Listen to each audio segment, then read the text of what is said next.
I love pickleball. I mean, there's a reason that it's the fastest growing sport in America right now. Out. You know, people think it's not that aggressive of a sport, but come play with the group that I play with. So coming out here, playing doubles with your friends. Are you going to back me up? If I come forward, you go back. It's not that difficult. I mean, the camaraderie, all the fun that you have. No, kitchen. When you spin it before you hit it, that's a chainsaw serve. Check the USAPA guidelines, dude. If you're going to be on my team and you're going to go up front and play close, if you're going to work the net, then work the net. Well, it is serious to some of us, Brian. It is. Because I got to see Frank at work next week. I mean, it's not just for seniors, okay? Everybody thinks that.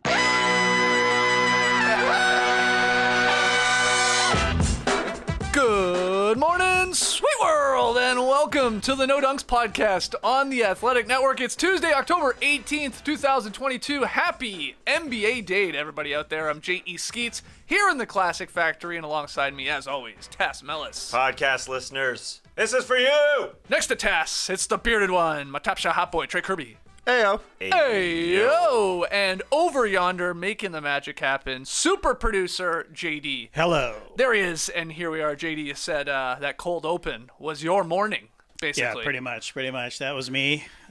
Very frosty today on the old pickleball court. Wow, you played outside Outside. pickleball this morning. It's Yeah. very cold here in Atlanta today. Very cold. Okay. Well, you got to see Frank at the office, so I hope you brought it out there. Shout out to the stream team joining us live right now on YouTube. You absolutely love to see it. Make sure you subscribe, like, comment away there in the stream team. Share the show. Help us out. Get your No Dunks merch over at nodunks.com. The Classic Factory neon sign. It's available for sale. T-shirt form, hoodie form, mug form, hat form. Yeah. So go to nodunks.com for all your No Dunks merch. Send in your questions and comments to nodunks@theathletic.com. Hit us up on Twitter, Instagram, Facebook, TikTok, at NoDunksInc. Today, busy day here in the Classic Factory. We've got this show, which I'll explain in a second. At 1 p.m., a little No Bunts. Yeah, and we've got as good of an accent as that pickleball guy appearing on our show. We got a special guest. Wow, okay. Very similar. You know, I can't decipher between Southern accents. Are they similar? Anyways, So it's a Southern man or woman, I guess, coming on. You betcha. Okay. That's No Bunts. Then, later this afternoon, 3:45 p.m. Eastern Time, a couple of us are going to jump on the Athletic NBA show Opening Day Extravaganza. So this is a stream going on YouTube, sort of all day long. So 3:45, look for the No Donkey Boys over there. And then, hey. Are y'all doing that from here? Yeah, we might. Yeah. Interesting. Okay. Why? I don't know. Thinking about coming by. Oh, okay, cool. Well, come by for this one, too. I didn't put you on the graphic because I thought you had a busy day with your daughter's birthday. But hey, some of us will be doing a No Dunks NBA pregame stream at 6:45 p.m. Eastern tonight. Just to jump on YouTube here, get hyped for the big games, the doubleheader tonight, starting with the Sixers and Celtics. Y'all doing that one from home? Yeah, that one we're doing from home. Okay. Depending on how the burger roasting goes tonight, might show up for that one as well. Okay. It's an opening day extravaganza in the Kirby household as well, so I'm a lot of TBDs today. Okay, that's a lot fine. of TBDs. Hey, happy birthday to Isla. I know, I keep telling her, I can't wait for October 18th. Got the best gift. The NBA season finally returns. Dad! She doesn't like that. No, but I gave her Sixers Celtics opening night, so she's very excited. Oh, excellent. Oh, let her stay up for the late game too. See the Warriors get their rings. Good idea. Good idea. This is fun too. Just to give everybody a little heads up, you got all the time in the world to get in, but we are going to do a No Dunks NBA Survivor pool, not Survivor the reality show. The Survivor pool, like some people call it what, like suicide or eliminator or like knockout or last man standing. I was confused too. Yeah. NBA Survivor pool. We're not going to start it until the second week of the season. The link is in the YouTube description. I'll try and remember to put it in the podcast description as well. It's through Run Your Pool, but you pick a team once a week, and you got to hope they win. It's just straight up. They win, you move on to the next week. It's as simple as that. Win a week. But, anything can happen in the NBA. So it's probably a lot easier than it sounds. I'll probably be out in the first week. I can't wait for that. I'm taking the Raptors first week. Oh, damn. So yeah, that link is in the YouTube description. So join the No Dunks NBA Survivor Pool. Run your pool. Okay, we will get to the last minute contract extensions that we got yesterday. There's like 3 sort of at the buzzer. And we have a better look at the Celtics jerseys because the team actually announced them, the Bill Russell inspired jerseys. We'll do that at the end of the show though, because here today, we're going to be ranking all 30 teams. We'll do it by conference. We're using the old tier maker, Trey Kirby. And I think we decided on 5 tiers. Okay? Yes. Championship contenders, Final Four flirts, playoff locks, play-in potential teams, and then the Wembanyama Tankers. There we go. Okay? So, Area 51, we've I like so the wisely final called it. four flirts that you came up with. Oh, you as like well. that? There, Okay. Yeah, lock it in. So, championship contenders, Final Four, playoff locks, play-in, and then the the bottom of the barrel teams. Start with the Eastern Conference. Start with the Eastern Conference, starting right here at home. Okay. Your Atlanta Hawks, a must-watch League Pass team if you don't live in Atlanta. A solid season for the Hawks last year. I think maybe a better season than we kind of actually remember. They did end up winning 43 games, just had a slow start as usual, finished second in the league in offense, but 26th in defense. Obviously added DeJounte Murray over the summer. So let's open the bidding for the Atlanta Hawks. Where are they going to be ending up here? Finals, conference finals, making the playoffs, making the play-in. We're trying to find an alien. We're starting with a very, very difficult one because Totally. because when we're talking the first 3 categories here, the lowest being a playoff lock, that means we're talking about 6 teams in the Eastern Conference, right? Is that what we're going with here? If we're talking about locks in the playoffs, if we're doing this like we should be doing it, it's only 6 teams in those first 3 categories. Yeah, right. Our numbers aren't going to match up. No way. Yeah, we're going to be overly optimistic here. Okay, I think. We're going to have too many teams in the playoff lock category and not enough in the play-in. That's just how it's going to work out. It's okay. It's a bell curve. That's right. Okay, so we're lying here. Then they're in the playoff lock category because I do think there are 6 teams that I rank higher than them, and the Celtics and the Bucks, the Sixers and the Heat, the Raptors and the Cavs to me are better, higher teams. And we're not even talking about the Bulls. I wouldn't put them over it, but I wouldn't put them over the Atlanta Hawks. But those 6 teams I mentioned are my locks. So if we're lying, then the Hawks are a playoff lock as well. Right. So it's either playoffs or play-in, and it's really all it comes down to me is, of course, a part of it is like how do DeJounte Murray and Trae Young coexist, and in terms of sharing the ball at the point guard position or at least running the offense, there's all of that. But it's really, can you just play defense? 26th. Yeah, that's what pretty they ranked. bad. I mean, it's brutal. They have to to be a playoff lock or to even be flirting with going to another conference finals, which they have been there 2 years ago. You got to play better defense. And there's players there where it makes some sense. DeJounte Murray, obviously a huge addition to take the best backcourt player on the other team. Mm-hmm. Hunter, who just got his extension, I said we'll get to that later, got paid quite a bit to be their wing defender. And then, Capella is your big guy. He's obviously takes care of the glass. He's a bit of a deterrent at the rim. So it should be better than 26. So playoff lock seems right. I also thought they were a playoff lock here just because they feel like they should be a top 6 team. So I think it's worth putting them there. There's going to be a team that ends up in the playoff lock category that falls down into the play-in unexpectedly. Yeah. It could certainly be the Hawks. I mean, their defense last year, it's honestly ridiculous, but 53 games for DeAndre Hunter last year, 48 only for Onyeka Okongwu, and then Clint Capella did play 74, but he was a lot slower last season than he was during that conference finals run. So they need big seasons from those 3 guys because for as much as DeJounte Murray is going to help forcing turnovers and being able to take the best guard out there, you got to have some solid front court players playing defense to actually put up a decent number. But if they're 20th, they should make the real playoffs. Yep, they should. But is there any worry on the offensive end, them being an incredible offensive team last year, basically can't get much better? Then you insert a new ball handler who's going to take the ball away from Trae Young, that they fall off a little bit there, and then those 2 categories kind of balance out in terms of the drop-off in offense and the gain in defense. I think there's a chance. I do believe in this team, but again, the Eastern Conference is so tough. Yeah. This playoff lock that we have here is going to be that's going to be kind of a lie in a few months because I think those other 6 teams are just they're more solid. This is it's really, really tough, and they'll be a good playing team, and they like, playing from behind. They like starting off slow, and they like picking up in the postseason when they get there. So they'll be a tough out, whether they're in the play-in or the playoffs. Okay, next team. Moving on to Beantown. The Boston Celtics are the next team up on our list. Finished 51-31 last season. Kind of a tale of two seasons for the Celtics, obviously. They caught fire in the second half of the year, went to the NBA Finals, where they took a 2-1 lead over the Warriors before the Warriors ended up winning their fourth title in a few years. So where are you putting the Boston Celtics? My guess, they're going to end up in that top tier. They better be. Yeah. They have to be. Mm-hmm. You want to drop them. No, you think they're a here's- bit of a fluky team. Here, this is like a big picture. Like I'm zooming out here to include the Celtics in this point.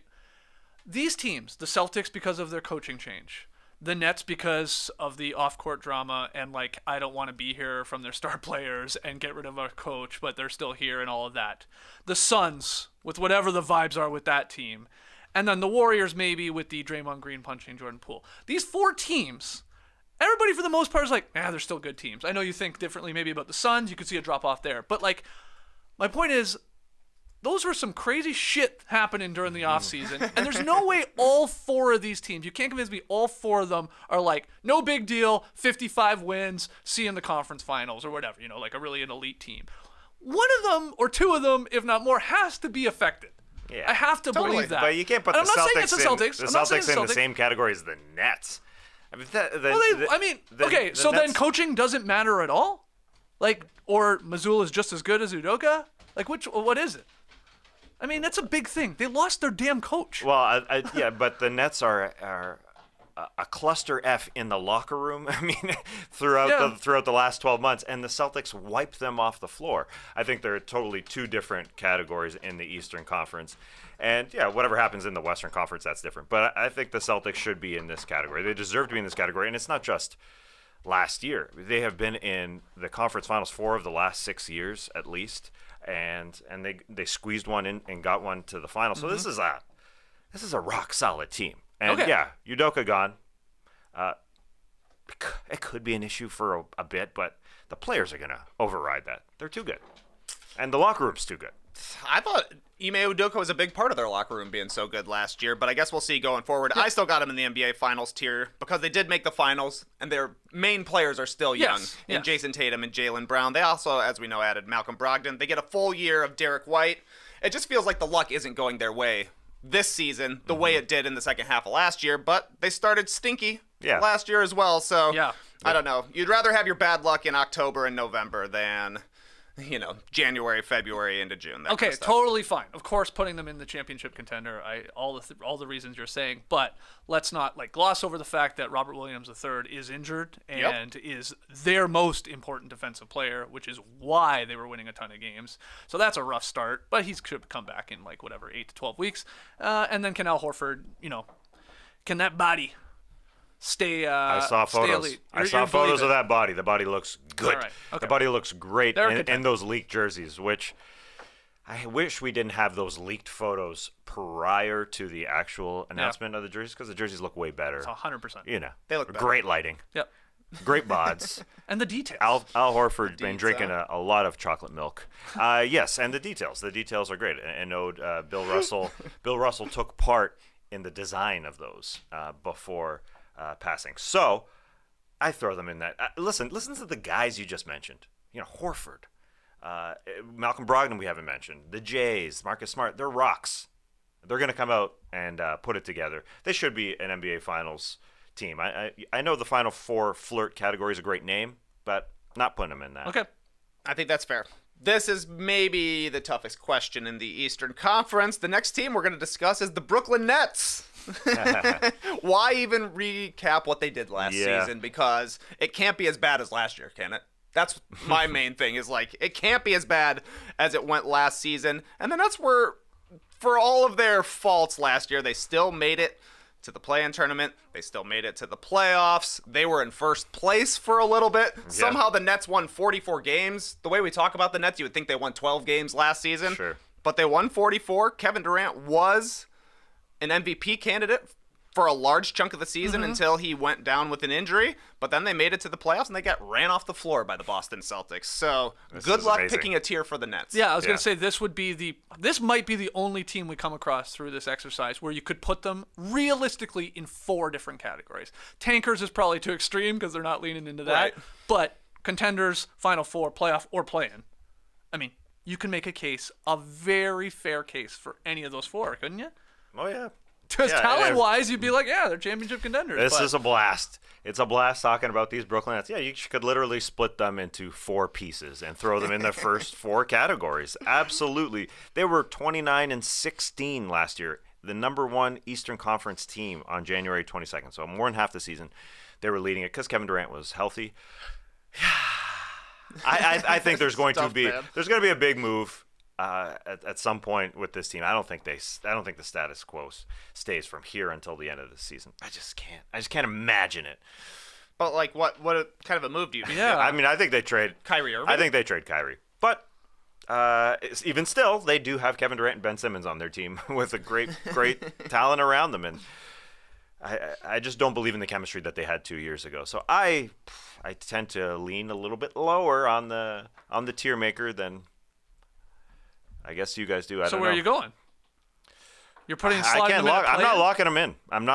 Yeah, I would put them in play-in, which is tough because of those. They're not as sturdy as the Bucks or the Celtics, or the Heat or the Sixers or the Raptors or the Cavs. And we put the Hawks in the playoff locks category. We're lying about that one. There can't be 7 playoff locks to me. But where would you guys put them? You locking them in the postseason? It's impossible to lock them in. I'm with you. I was debating between play-in or playoff lock, but I don't know. Like, I'm a little more worried now about Joe Harris and Seth Curry missing time than I was, because having as many shooters as possible is kind of essential to Ben Simmons being able to fit there. This guy's also coming back from 16 months off of basketball. I'm a little encouraged that Kyrie Irving is in the middle of a contract year. Like, he needs to play and needs to be an all-NBA player, so maybe he's more engaged, or maybe he gets traded. I kind of feel like if there was a trade out there, it would have already happened. Mm-hmm. They seem to me like they should be a scary playoff team, but they also got swept last season, so I don't know. You tricked me into taking the over in our over-under podcast, so I got to put him in the play-in tournament here to kind of hedge my bets. Nice. A nice hedge. It's up to you, though, Ski. No, it's not. I mean, the votes, you got 2 votes to go play in. I think, I still believe if Kevin Durant is on your team and playing, that the Nets are, in theory, honestly, a better team than the Hawks and probably your Cavs and even my Raptors and all that. Like, I'm sorry, they just are. Kevin Durant's that good. And all these other guys around him on his team too. So, but they're the ultimate what if, and Steve Nash could be fired 8 games into the season. That could be good for them for all I know. I don't know. So I'm fine with playing is what I'm getting at here. That's fine. I think that's fair. The Nets to me are almost kind of the antithesis of the Heat and the Raptors. Like, the Heat and the Raptors get a little bit overrated because we all think they're going to overperform expectations, whereas the Nets, you're just expecting them to be under expectations. So let's throw them in the play-in and be delighted if something good happens. Okay. I think we're going to have a bit quicker discussion on this one, because when I was looking through my notes, I forgot to add this team even to my notes. Oh boy. The Charlotte Hornets. Yeah. No, I mean, it can't get. It is getting worse and worse and worse. I guess the latest with James Bouknight, charged, right, with another DUI. Was that what it was? Driving while impaired, I believe. Yeah. Well, I've said that they could be. I said this weeks ago that they'd be a sneaky pick for the worst record in the league, and it's only becoming more and more apparent that could be true. So, put me into the tank category. I hate to do it, but they probably should. Oh, I 100% agree that they're in the tank category. They somehow won 43 games last year, made it to the play-in game, and got smoked by the Hawks. They lost by basically 30 points in that play-in game. Same thing happened to them against the Pacers 2 seasons ago. So it's like they're scrapping and clawing to get into the play-in tournament where they just get smoked. Why would you keep doing that again? We know LaMelo's out to start the season. They've had a lot of bad news during the off season here. So I think this is an easy Area 51. It's either play-in or Area 51. The thing is, they will be trying for the play-in tournament, and that's a downside. Like, if there was a category in here, but for how long, Tass? Like, in all honesty, 20 games in, and they're 7-13.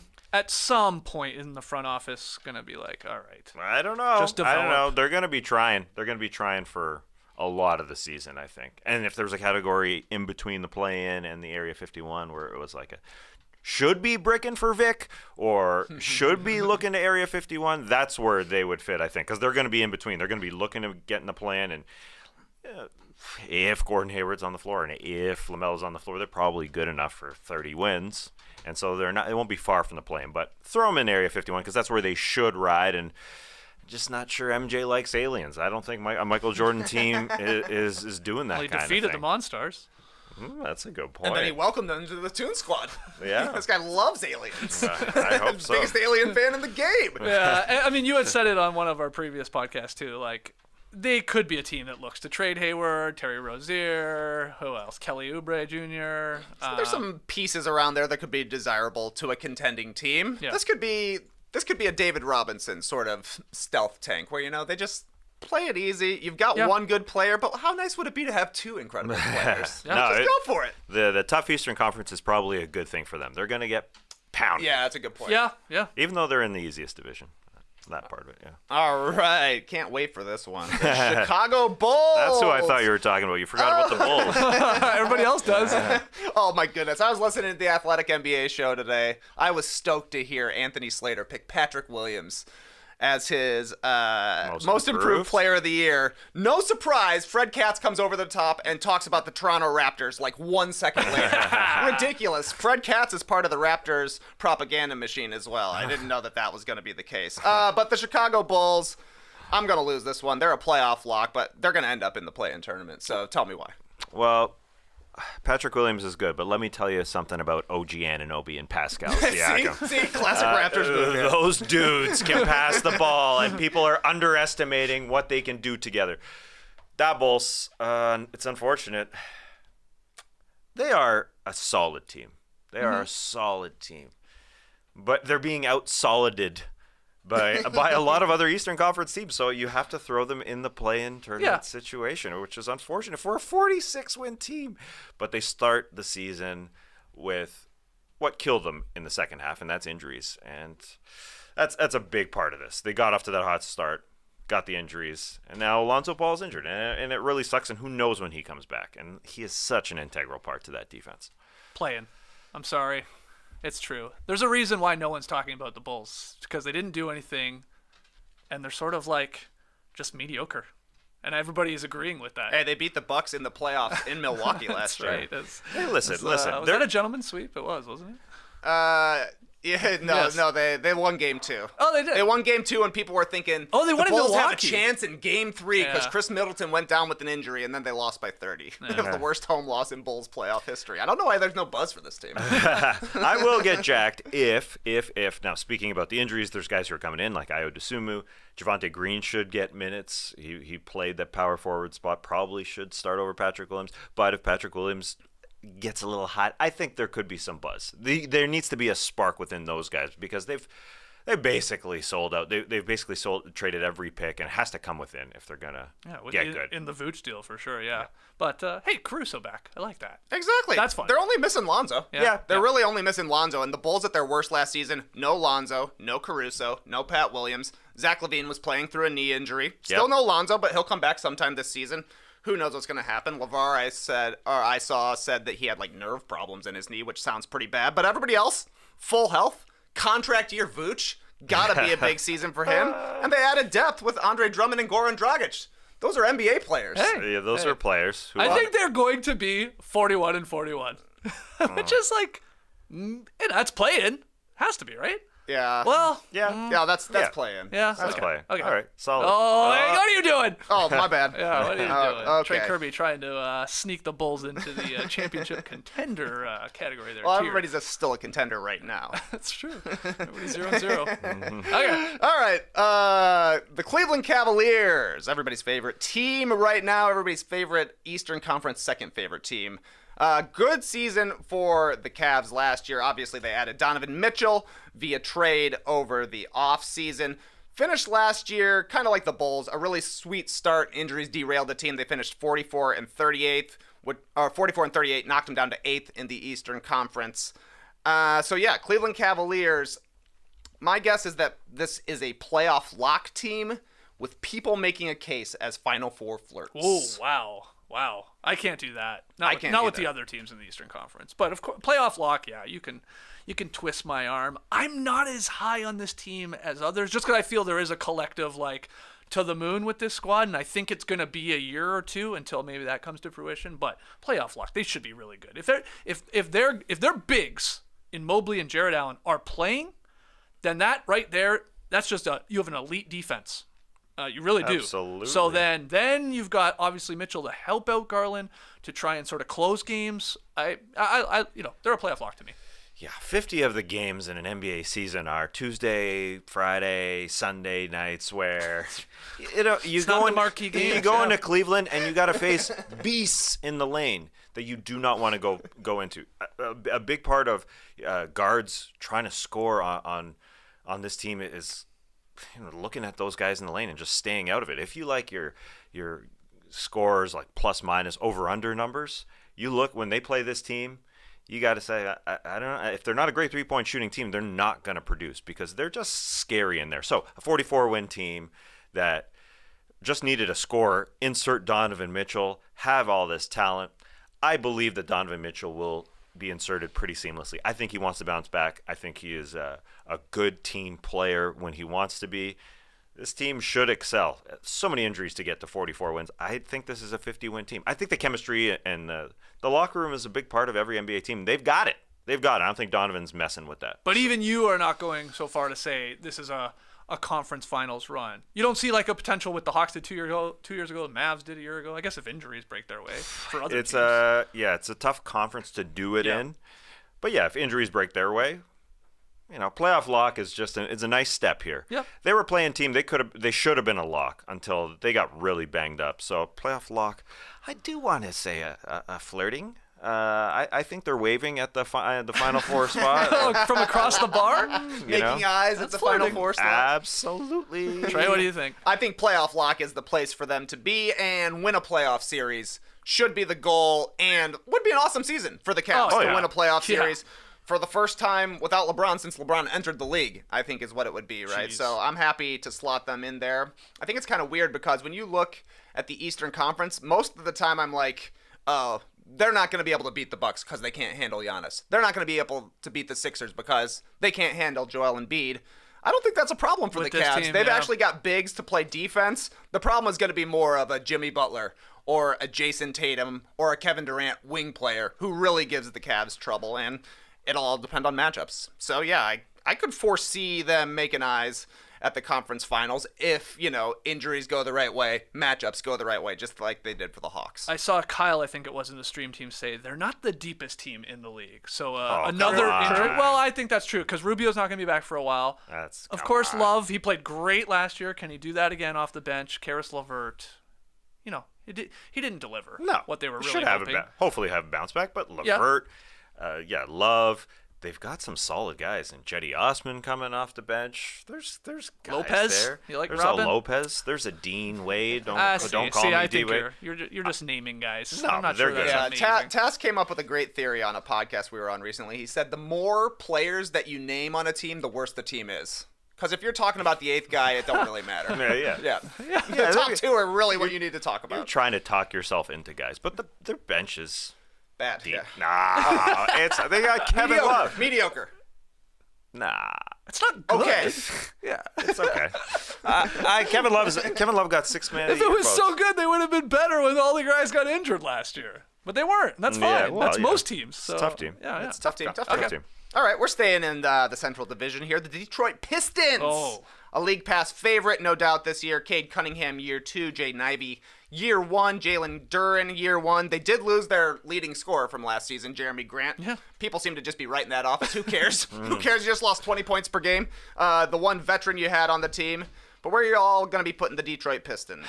I think this is an easy slot. I think they just have to be put into the play-in part because they made the Bogdanovich move, so it tells you like their front office doesn't seem to believe that they're like, well, let's just tank and go for a high pick again. Maybe that happens as maybe Cade Cunningham picks up an injury and suddenly it's like, Casey can't win any games. I don't know, but right now to me, it feels like they would love in March to be flirting with the play-in. Yeah. Like that would be like, Yeah. oh, we could get in. We win this a couple games this week, we might get a 10 seed. So I think they're a play-in team, and I think probably the right spot in the Eastern Conference. Yeah, throw them in there. I think in the end they'll be an Area 51 team when it comes down to it. They've got Bojan Bogdanovic. I think they'll just flip him for another part because they're not going to be a playoff team anytime soon. But it's fun to think of them as a team that's going for it. So why not? Yeah, they lose a 20-point game per game guy in Jeremy Grant. It's like, you can get fooled by that, right? Like Kyle Kuzma, 20-point per game guy with the Los Angeles Lakers, and we'll get to the Washington Wizards in a sec. He could fool you. That guy was hitting threes all year last year, big threes, and they lost those games. And he's not a great three-point shooter, so you get fooled. And Cade kind of destroys all those ideas that they need other players. Cade is their best player, and if Cade is going to take him to the play-in tournament, that'll be fun. It'll be a fun year. A successful season would be Cade coming out of the gate like he ended the season last year. Maybe there's like that tiny buzz of like, oh, should Cade be an all-star here in his second year? There'll be that. And if they're like within striking distance of a 9th or 10th seed come the final couple weeks of the season, that's a big, big win of the season. And development from these other guys, Bay and Beef and their rookies and stuff like that. So, yeah, playing feels right. Yeah. And you said like, in the end, 14 teams are going to be in Area 51. When it's all said and done, they're all going to have a minuscule chance at the alien. So, right at the alien. I'm just saying. But I don't think they're leaning towards losing as many games as possible. You know where we should start? I was thinking about Cade and what a great passer he is. He's got the potential for a Randall Cunningham nickname, too. He could pass. Cade Randall Cunningham? Whatever. It's just he could run and pass, actually. I loved playing with Randall Cunningham in, like, the old Madden games. He was QB Eagles? Beast. Yeah. Yep. All right, where are you going playing? Area 51, for sure. The Wow. Pistons? They might be the most watchable bad team in the league, but the majority of their roster is third year or younger. So that's tough, especially considering the Eastern Conference has a lot of good teams. They'll be fun to watch. They'll be flirting, but I don't think they're going to make the play-in tournament. No. They won 23 games last year. Where they end up will be Area 51. I'm okay with that. Okay. All right, staying with the P names. From the Pistons to the Pacers. I guess also a little bit car-related as well. The Indiana Pacers, a weird team to figure out because they do have some veterans still sticking around for now in Buddy Hield and Miles Turner, but they finished 25-57 last year after they made the big Domantas Sabonis for Tyrese Halliburton trade. Drafted Benedict Mathurin in the draft this year. He seems to be getting a ton of buzz right now during the preseason. He's going to score a ton, I think. He's going to get the opportunity, and like that's why you see, God, we have somebody in our stream team every day saying he's going to win Rookie of the Year. Like there's some believers.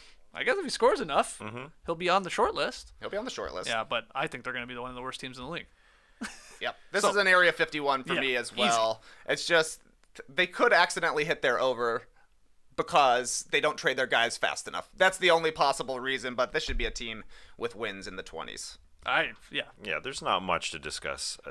They could overachieve if Miles Turner and Buddy Hield are there for a long time, but the best thing that could happen for them is they get dealt and they move on, and it's the Tyrese Halliburton, Benedict Mathurin show. And Benedict Mathurin is looking good in the preseason. And the way Tyrese Halliburton is unselfish, Mathurin could have a lot of opportunities to score. So it's a good dark horse Rookie of the Year candidate there with Benedict. Okay, Area 51. Area 51, an easy one. Moving on, though, from maybe the worst team in the Eastern Conference to the team who finished with the first seed in the Eastern Conference last year, the Miami Heat, 53-29. They lost P.J. Tucker, didn't really replace him, but they are bringing back Jimmy Butler, Bam Adebayo, Kyle Lowry, and Max Strus. I guess that's like the big four. Tyler Hero, throw him in there if you want. He just signed a big deal. But the Heat, where are we putting the Heat? They're going to go in one of these top two tiers, I would have to think. Either a championship contender or flirting with that Final Four. Yeah. The flirt is the key part of that tier. That's why I wanted that in there, and I think that's right. They're if they're not in the conference finals, they have obviously ambitions to be there. And with the coach and that roster, Tucker loss it's tough. It's tough. I mean, especially when you match up with Bucks or something like that. It's like, hey, Tucker, can you try and slow Giannis? I mean, you're still going to put 30 on your head, but at least you're going to make it difficult, I guess. But yeah, I don't see them dropping off. And I think Lowry, with what was going on off of the floor last year with a lot of personal problems and sort of out of shape, they're going to just be a damn good team. So I think Final Four flirt is fine with me. Yeah, definitely not below that. They were in the Eastern Conference Final. They weren't far from making the NBA Finals over the Boston Celtics. So, yeah, it is a team we all sort of overlook, but that's fine putting them there. They're not a lock for the NBA Finals, and yeah, we know who's going to go into that category in the Eastern Conference. Yeah, I'm with you guys. Conference Finals seems like the spot here. They're going to be one of the hardest teams to beat. But for me to get them into a championship contender, they got to make a move because they don't really have the second reliable offensive option. Like Bam can do it sometimes. The three-point shooting in general can do it sometimes. Lowry can do it sometimes. But you don't necessarily know who the number 2 guy is going to be, which is a concern because Jimmy Butler can have some stinkers. He had 27 total points in games 3 through 5 last year against the Celtics. We've seen him have awesome games. We've seen him also have games where he's just completely ineffective. So if he struggles and they don't have the second guy, it's tough to make them a championship contender. So I'm happy putting them in the Final Four category. Yep. All right, moving on. This one I'm imagining will go into the NBA Finals category. The Milwaukee Bucks. Same old Bucks championship team, basically. They're just getting Chris Middleton back from injury eventually. Brook Lopez only played 13 games last season. Joe Ingles will be back at some point. I'm naming all old guys. That's the thing with the Bucks. During this run that they've had, where they've been one of the best teams in the league, won a championship a couple of seasons ago, health was never a concern, and now I kind of feel like it's the biggest concern with the Bucks. Yeah. Not necessarily with Giannis, but everybody else is pretty old at this point. Yeah, I saw our man Kelly Dwyer point out that a bunch of these guys are in their 30s. Middleton, Drew, Brook. And those are extremely key parts as they get older. Yeah, Brook missed a ton of the season last year. Played, 13 games. Chris Middleton now going to miss the first couple weeks of the season. He missed last year's postseason because of an injured wrist. They're taking it slow with him, so the first few weeks of the season, and it's a worry. That just leads me to believe that this team is not going to be a number 1 seed. But they don't care about that. I really don't see them chasing the number 1 seed. In the end, you can't bet against them. You can't bet against them winning it because the way they won it 2 years ago. So they're in the NBA Finals category for me. Yep. That is a championship contender. If Giannis is on your team at this point of his career in his prime, you have a chance to win. And then, Brook Lopez is the massive, massive question mark. You're thinking Middleton's going to get back, and he's just like, we call him the roller coaster when it comes to playoff games, but he's pretty damn consistent in terms of shooting the ball and scoring. But Brook shoring up that back line, that defense going next level with him and Drew as sort of your anchors there, along with Giannis. That's the cue, because they are old, man. Other guys, too, like that they look to contribute, like Wesley Matthews. Ibaka even gets the odd chance. Bobby Portis isn't a spring chicken. He's 7 or 8 years in here, too. So, on one hand, you got those vets that have been there, done that, won a title. But on the other hand, does that catch up to you at some point? But, they're a championship contender. Pat Connaughton's out for a few weeks, too. All right. Not Pat. I'm with you. Championship contender for now, but they got some question marks, no doubt about it. Moving on quickly, though, to the New York Knicks. Had a 37-win season last year. Their biggest win of the year came in Game 1 against the Celtics, the Bing Bong game. Of course, in the 2021 season, they won 47 games. So where are we putting the Knicks here? They seem like they're a 500 team. Yeah. They're not as bad as they were in 21, not as good as they were in 21, not as bad as they were in 22. So 500, play them in. Yeah, that feels right. I think that I want to make a case for the playoff lock. I love Jalen Brunson being added to the team and just like the impact it has on everyone else, especially their young guys and Barrett and like Ken Tibbs finally play Toppin and play Grimes and like really, give these young guys, get some energy there. I want to make the playoff lock, but I can't. I can't with the rest of the good teams in the Eastern Conference, so slot them in for play-in for me. Yeah, high hopes that they're a lock. But you can't do it now. It's too soon. It would be nice. It would be nice if R.J. Barrett's quote saying that he thinks the Knicks are going to shock the world happens. And I do think there is a great trickle-down effect of Jalen Brunson and his nickname of The Rock coming through to make everybody else just a little bit more solid in their roles. I think Julius Randle will have a bounce back year, because you don't have to look at him. He's just not going to get the ball, 10 seconds left on the shot clock, 8 seconds left on the shot clock. Jalen Brunson's not going to allow that to happen. R.J. Barrett is going to continue his development. He's going to be great at driving to the hole, as he was in the second half last year. But now I'm just going to name guys, and that's a bad sign. It's a bad sign for a team. I'm going to stop myself, play-in tournament.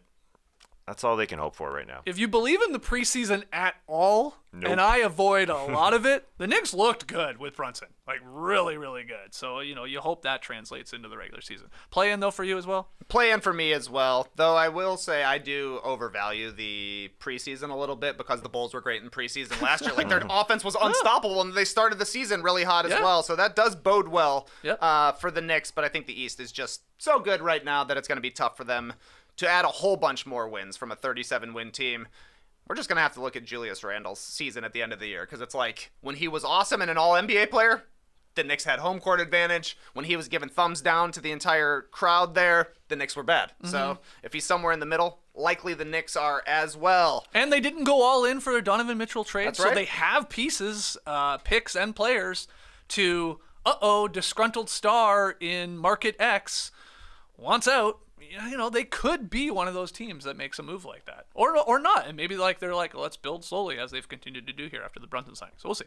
Worst team in the Eastern Conference last year, the Orlando Magic, finished 22-60, ended up getting the number 1 draft pick. They took Paolo Banchero. Jalen Suggs is out with an injury to start the season. Franz Wagner had an incredible Eurobasket performance. He might be the next Bogdan Bogdanovic, where we're like, do it, man! We've seen you do it! Yeah. But where are you putting the Orlando Magic on this list here? Go ahead. Yeah. The team no one wants to talk about. A lot of fun parts. A lot of players that you can get behind. A lot of internet stars that are going to have big fan bases. Yeah, the Mo Bamba fans out there. Fultz fans. There's a contingent of them. Yep. Yeah. There are. Bull's got a lot of fans. Bull, obviously Wagner for sure, yeah. Cole. Jonathan Isaac has a lot of fans in Florida. Will he ever play basketball again? Yeah, Cole Anthony makes fans. Yeah, I don't know. They could be the internet favorite team as for the hardcores, but they should be looking for Area 51. They should be, but that's I can't even make a case for a play-in term. I'd love to see them all flourish together, but it's hard to see. It's just too many things having to go right. Well, I'll tell you what. If we slotted the Pistons in the Area 51, then you can put the Magic in the Area 51. If that's what we ultimately decided on? Yeah. Okay. They are the Pistons. I think it's the Pistons and the Magic for most entertaining bad team in the Eastern Conference. But a step forward would be cool. Like literally. When you said they had the worst Isaac, record last year in the Eastern Conference, that actually caught me by surprise. Yeah. I'm like, what? Really? But you go start going through them. You're like, oh, okay, yeah. So they can take a step up and still be in the bottom part of the conference, I guess. Yep, that's exactly right. They could win more than 22 wins last year. 22. I mean, they could win 5 more games this year. That's a 25% improvement, and they're still at 27 wins. So, yeah. All right, 3 teams left in the Eastern Conference. The Philadelphia 76ers. Ooh. Oh, buddy. These are the Eastern Conference champion contenders that I'm the most skeptical of. Harden, the ultimate playoff question mark. Yep. Joel Embiid has missed 6 of 50 career playoff games, usually for weird stuff like getting sick or getting hit in the face. But it's happened. Obviously, you got to worry about Doc Rivers making adjustments come playoff time. The 76ers are going to be one of the better teams in the league. Yeah. Absolutely. And you mentioned Doc Rivers in the postseason. This is about the regular season, about getting them there, and I think Doc is great at that. I think Doc has established who he has as the 1, 2, 3, 4 on this team, and that's important. Harden knows. He took a pay cut. He knows that he is just setting up Embiid, but Embiid also knows that he's got guys around who are going to work their ass off. That's the difference than last year. A big difference is P.J. Tucker on that defense, DeAnthony Melton back there, and guys like those two who can hit shots rather than the George Niangs and Matisse Thybulle. That to me, that's the image that sticks out in my mind with them bumbling and fumbling against the Heat last year. Those guys just couldn't make plays. They've got an identity. They're going to work, and I think they could also hit shots. And you're playing around Embiid, who has to do less this year because they've got Harden, they've got an improved Maxey. I believe in this team. It feels like they've got the makeup. There's questions, but they've got the makeup to be really good, and I think Doc's going to get that out of them. So I want to throw them up at the top. I'm fine with a Final 4. In the end, I think they'll be at the top. So you're going to go championship contender? Yeah, I think so. If Embiid had ever made a conference finals, this would be like, we'd be no-brainer saying they're a championship contender. That's the only reason for pause. And the Harden part where it's like he just has like, goes missing in some of these playoff games. But even I have to put them in a championship contender level. They are. I mean, if they're healthy, they've added these pieces that everybody likes. There's questions, but there's questions for all of these teams. But, man, they should win a lot of regular season games. And then we find out, can Doc, when teams like really try and take something away in a particular postseason matchup, can Doc counter? And what's that look like? That's a big one. But, yeah, they're championship contender. Yeah, they haven't made the conference finals. That's Embiid's never made it. Isn't that weird? It's wild. It is weird. They've had 2 times where they got to 7 games. Yep. And they're just so freaking close. The Raptors series, the Hawks series, where they bumbled that one, and then the Heat one last year was a 6-gamer. I think this is the most help that Embiid has, like throughout the roster. Obviously, he had Jimmy, but this is a deep ass team. This they should get there. And you guys are super super high, rightfully so, on Maxey, like going to the next level and like almost maybe flipping in terms of like the scoring load, him and Harden in terms of ranking, and that's got Tobias 4th and stuff like that. So yeah, they got a good team. Yep. The only questions I have about the Philadelphia 76ers are the playoffs. Yeah, regular season, they're going to be awesome. And like Tass is saying, this is the best Sixers team, at least since that 2019 team that came pretty close to making a conference final. So I do think championship contender. Now let's talk about the Toronto Raptors. Let's talk about them. I think you guys are going to say that they are Final Four flirts. No way. I'm not as high on the Raptors. That's as what you. I love to hear. Yeah, I mean, people are. And I'm going to be cheering for them. Like, they are going to go 82-0, and I'm going to look silly. But no, not Final Four flirts. They're not better than a lot of these teams. And you have to play half-court offense. The defense is going to be elite. It should be. I'm excited to see what Precious does with more opportunity as they're big there, and all these switchable guys, and everybody locked in on defense, and Nurse switching it up every 3 possessions, what they're running and throwing at you, and it's a nightmare. I wouldn't want to play it, but you got to score too, and that's pause for concern. It is. But I think I would have to, in our tiers, I'm putting them in a playoff lock. Even that. Oh, come on. Even that. I want to pump the brakes a little bit. Yeah. I'm sorry. No. Hit the gas on that. Because 46.5 win is their sort of projected line. They won 48 games last year.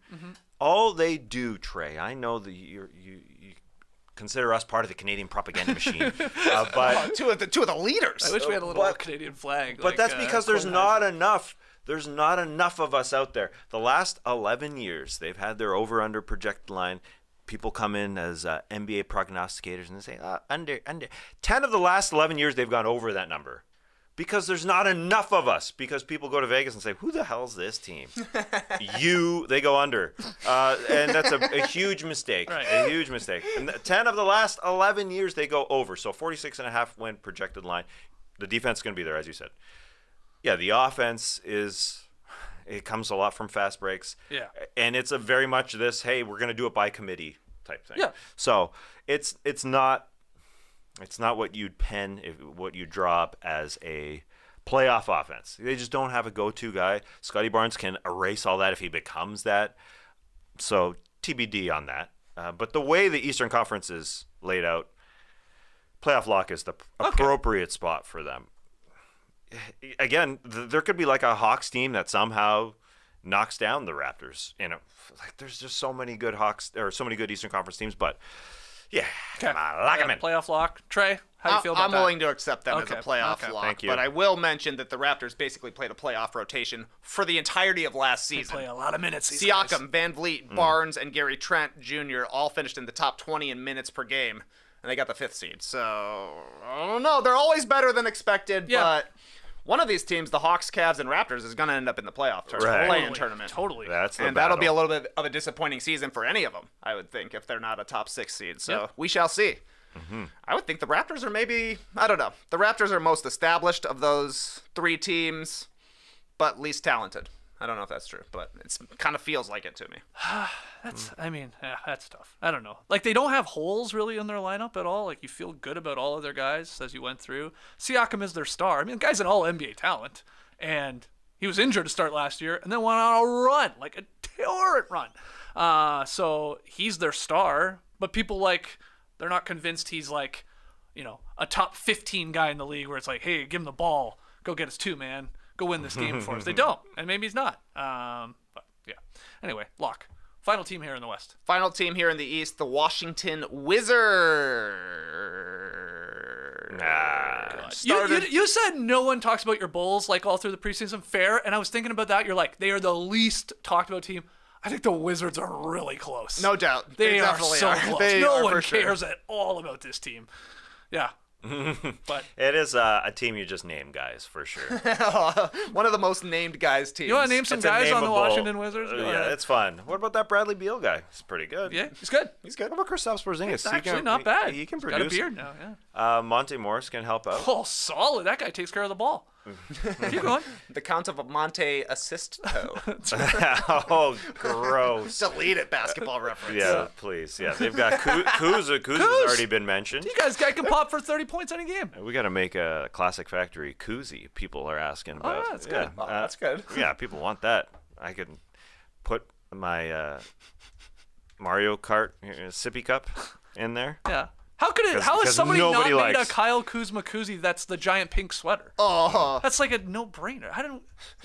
Has that been made already? It must be. Anyway, keep going. Anyways, Good idea. there's just a lot of players you can get infatuated with on this Wizards team. I'm a Denny Avdia guy. Watched all his Israeli games in the Euro basket. Jeez, you sicko. He hit some. He hit some. Oh, big, you're oh yeah. sick. You people like Formula One because it's on at 10 a.m. How about Eurobasket on at 8 a.m.? Hell yeah. Whoa. good pitch, actually. Yeah, Eurobasket. Is there other basketball games on? So Avdia, Rui Hachimura had a good game in Japan in the preseason. Those are guys that the hardcores can get really excited about. But will they result in wins? Doubt it. You can keep going too. They actually have Will Barton, obviously, and Gafford's not that bad. DeLon Wright, that's a great backup Ooh. guard. Taj Gibson's there. this is nice. Corey These are some Kispert. guys. Yeah, these are some guys. They've got the I don't know two where to best put this backup dumb point team. guards in the league, and one of them's going to start. Yeah, it's true. It's true. Wizards started Play it. 22-20 last year. Yeah, it's probably playing. Get fired yeah, up. I mean, if Beal and Porzingis are healthy with the rest of the roster, it's not. It's like you're just gonna accidentally win games. Yep, exactly. Play in tournament. They Yeah. could be right there with the Knicks to me. Probably fighting for number 10. Those two teams. Yeah. What was their over-under that we agreed upon? It probably got to go over on. It was 36 and a half, Yeah, maybe. something like that. Mid 30s for sure. So yeah, if it's 36 and a half, yeah, they can win 40-ish games, maybe. Okay, look, we have it weighted right now, just doing the Eastern Conference for everybody watching here on YouTube and the stream team. We've balanced it out for the most part. I guess Final Four Flirts is the one that only has Little one low, team yeah. in the Miami Heat right now. But let's keep this going. That took a little longer than we thought, but it's always fun doing the tiers. We'll take a break. When we come back, we will jump over to the Western Conference tiers. Licks. What the heck was that? Well, the first part was Danielle, my wife, during birth. That was her breathing pattern. And the second part was licks. That was me. I thought while she was giving birth that if I added in a licks at the end, it would remind her of how relaxed we are sleeping on our Helix mattress. And she thought that was Licks, I get and she thought that was the dumbest thing that she'd ever heard. Did that actually happen? No. But maybe I could have tried Midnight Lux, like our actual Helix bed type. Maybe that would have worked better than the Helix, because the Midnight Lux is one of Helix's 14 unique mattresses, including a collection of luxury models, a mattress for big and tall sleepers, and even a mattress that's just made for kids. Listen, I think about my Midnight Lux and I get relaxed. Didn't work with Danielle, worked for me. Helix knows there's no better way, though, to test out a new mattress than by sleeping on it in your own home, so you can order it. Get it to your house, and you have a 100-night risk-free trial. And you can send it back, no questions asked. Try out your new Helix mattress, see how your body adjusts, and if you decide it's not the best fit, you're welcome to return for a full refund. So I guess you guys aren't relaxed when I do the Lex. I was stressing a little, to be quite honest with you. I wasn't sure what was going on there. Yeah, well, I'm thinking about starting an ASMR playlist on our YouTube channel, just making some noises. See if people latch onto that. Noises. Yeah, the classic factory's turned into an ASMR factory. I like it. We've got that buzz in our ears. Doesn't really work for ASMR. Yeah, that's not putting me to sleep. No, it's not. Helix will put you to sleep, though. Helix is offering up to $200 off all mattress orders and 2 free pillows for our listeners. Go to helixsleep.com/nodunks. With Helix, better sleep starts now. All right, back in the Classic Factory. Love to see the numbers we're doing here in the stream team. If you're new, subscribe to No Dunks on YouTube and hit that like button. We are ranking all 30 teams by tiers. 5 different tiers: championship contenders, Final Four flirts, you got the playoff locks, play-in potential teams, and then the tankers in Area 51 for Wembanyama and Scoot. We've done the East. You see it there. Let's get into the West. TK, what do you got? Let's get into the West. Our first team alphabetically, the Dallas Mavericks. They went to a conference finals last season, finished 52-30. They ran into a couple of teams in the Jazz and Suns who were melting down, and they took advantage of it. Go into the conference finals before they lost there to the Warriors. Yep. Main stuff for the Mavericks this season is they lost Jalen Brunson and kind of replaced him with Christian Wood. I would say that was their in and out Right. box. And they got Tim Hardaway Jr. coming back Yeah, from injury, yeah, but yeah. there wasn't a whole lot more. Not a ton going on for the Mavericks. So where are we putting them on the tiers? Well, Luka steps onto this graphic, and he decides, I am going to climb up these rankings where even a playoff lock is a little bit extreme, but his name is Luka Doncic. How do you take him off of that spot? Is he flirting? Is he a Final Four flirt? That's really, I mean, you mentioned the names. He is going to elevate that team no matter who is beside him. They've got a great sort of identity, a locker room, but they don't have somebody to take them to that championship level. Now, once they get in the postseason, somehow Luka takes them to that Final Four flirt level and takes them to the Final Four. But it's hard to put him there now. It's difficult, and I don't see any of those guys really stepping into that role. I've got hope for Christian Wood, but he was also let go by 2 teams in Detroit and Houston that didn't believe. So where do you put Luka with Dorian Finney-Smith and Reggie Bullock? Where do you put them? Right. I think it's a playoff lock is fine. It's not too high, and it's not too low. Yeah, if you're debating Final Four lock and playoff lock, or Final Four flirt and playoff lock, I was debating playoff lock and play-in team. That's fair. So it feels like we're going to end up putting them in a playoff lock. We'll get Trey's opinion on it too. I'm just like, that defense was elite at the start of last season, which shocked a lot of people. Sort of fell off as the season went on. You know, Christian Wood is not known for defense. He's going to probably get his numbers though. I'm just like leaning a little bit to the end of the playoff lock teams and more into the play in there. I wouldn't be surprised if they are a 7th or 8th seed. Can Luka do it by himself? God, yeah, I mean, yeah. The answer is yeah. So that's always scary in any series, but you got to get there. I personally put this team in a play-in spot. I think playoff lock is the category for us because I've got them as a conference finals team. I think Luka is that good. I think the loss of Jalen Brunson will honestly be minimal between Tim Hardaway Jr. coming back. Spencer Dinwiddie was great in the playoffs last year. Got to replicate it again, and I think you could see a similar sort of trajectory for Christian Wood as we saw with Spencer Dinwiddie last year. He was apparently the problem for the Wizards, and then he came to Dallas and was incredible. So could the same thing happen for Christian Wood playing on his first good team in his career? Possibly. I think they do probably need the right path the way they had last year with Utah and Phoenix having internal problems that showed themselves on the court. But they can definitely win 2 series in my book just because they do have Luka. But if somebody's saying a play-in tournament, somebody's saying a conference finals, I think playoff lock is the way to go for Dallas. Hey, look, they just got to pray that Luka plays because this team is mad top-heavy. Oh, yes. If Luka misses any amount of significant time, I think they're toast. So, they weren't good when he missed time last year. He probably missed like 15, 17 games, something like that, and they were not winning a majority of those. So. And that was with Brunson. So and then I start thinking about, they lose Brunson, but they got these nasty guys. They build teams. They built their team. I know people think, they don't have a second star. I get that. But they have tough dudes. They have strong dudes that are going to play on the defensive end. They just signed Facundo Campazzo, just as a nice little spark plug to help out. He used to be teammates with Luka in Real Madrid. What?